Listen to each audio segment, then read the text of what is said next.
I do want to take this opportunity, the final moment, to really just reiterate a deep sense of gratitude and thanks to our ACMRS team, who really are remarkable individuals.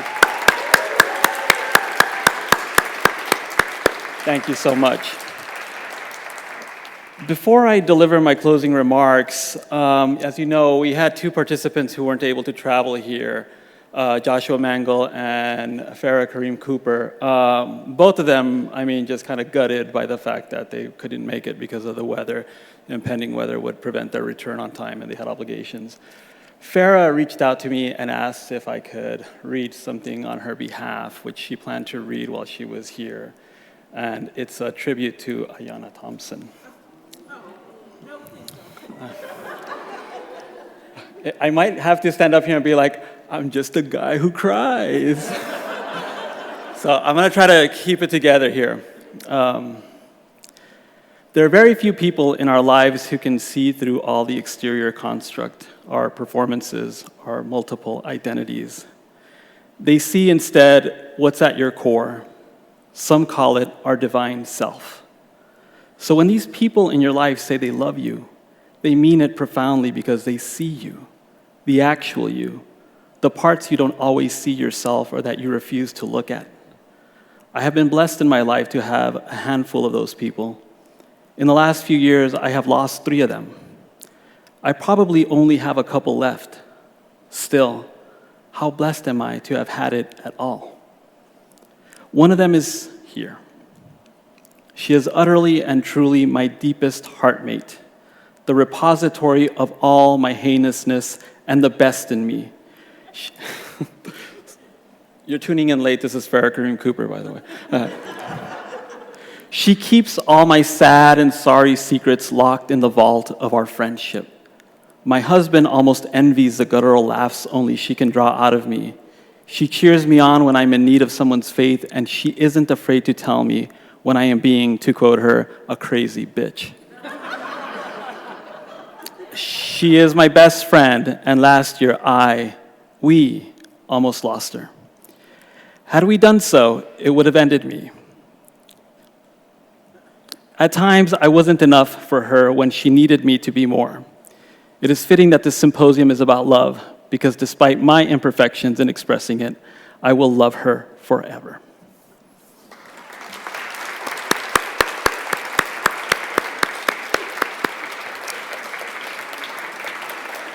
And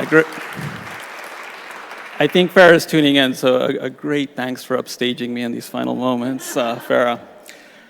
All right, as far as my remarks, a year ago, when the board was originally exploring the theme of this year's symposium, we were bracing for what the year ahead would bring.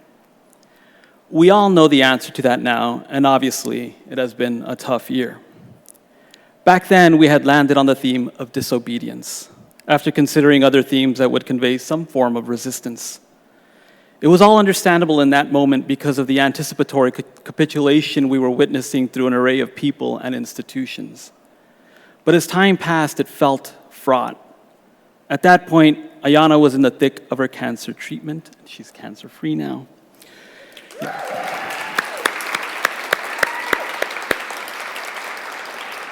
So everything here felt a little heavier, a little more precarious. And then one day, she came into my office, sat down, and said, I don't think the theme should be disobedience. No, I asked, what are you thinking? She looked at me with that look in her eye, which many of you know all too well, a look that says, I'm really onto something, so you better strap in. And she said, I think we should do something like love. Now, I won't pretend that the sky opened up and a big disco ball descended in that moment. But I will readily admit that the theme in that moment, with the horrific year already unfolding, felt strangely right. Love. In the weeks that followed, what came to mind for me was not just love as a form of resistance or the communities of love of which I've been fortunate to be a part of. Instead, and you'll hear echoes of Ayanna's opening remarks here, what kept coming to mind was the overwhelming recognition that what we do matters. And more importantly, that after all these years, I love what I do. I love what I do. I love that I'm able to do what I do. I love the people I get to work with, and I love that I get to think with and alongside them. And although I recognize there are forces beyond these walls seeking to keep from me the ability to continue to do what I do, that seek to frighten me so that my voice is a little softer, my aims are a little less ambitious, that I look over my shoulder more often than I might want to, and that my willingness to fight is tempered, I also recognize that the love for the work that we are doing trumps all those forces. I need to believe that. I need to remember how strong this love is. I think we all do. What the many speakers in this symposium have shown us, and what the many friends we've made along the way in this beautiful experiment that is Race Before Race have demonstrated again and again, is that we can build community. We can change structures. We can be a force for good with joy and style to boot. And we can sustain that momentum only if we center love.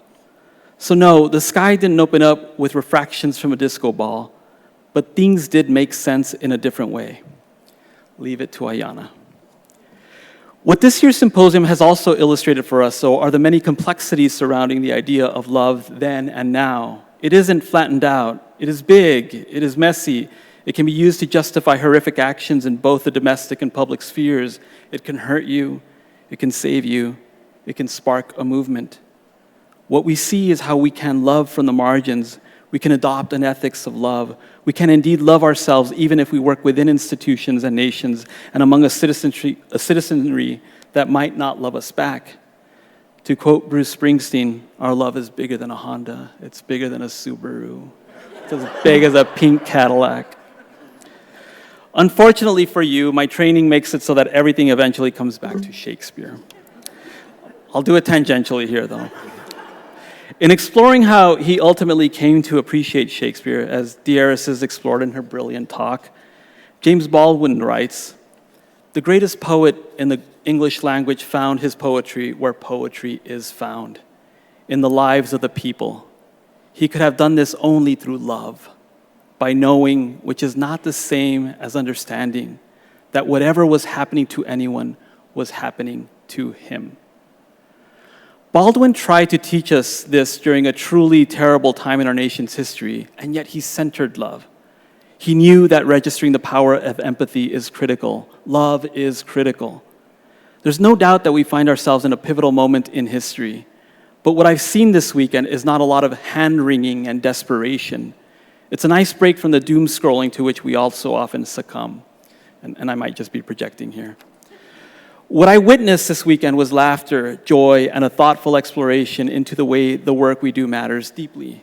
In many ways, it is its own act of disobedience against the system trying to dispossess us of joy, of love. And this is not to suggest that we are collectively evading the realities of the world around us, as the last talk clearly demonstrated. We're not. But we are also allowing our righteous anger to give way to an appreciation for the aspects of our lives that offer us hope, joy, and yes, love. This is what makes Race Before Race such an incredibly special community. This is what defines us, and I absolutely love that. Thank you to all of our brilliant speakers, and with only love in my heart, thank you all for being a part of this.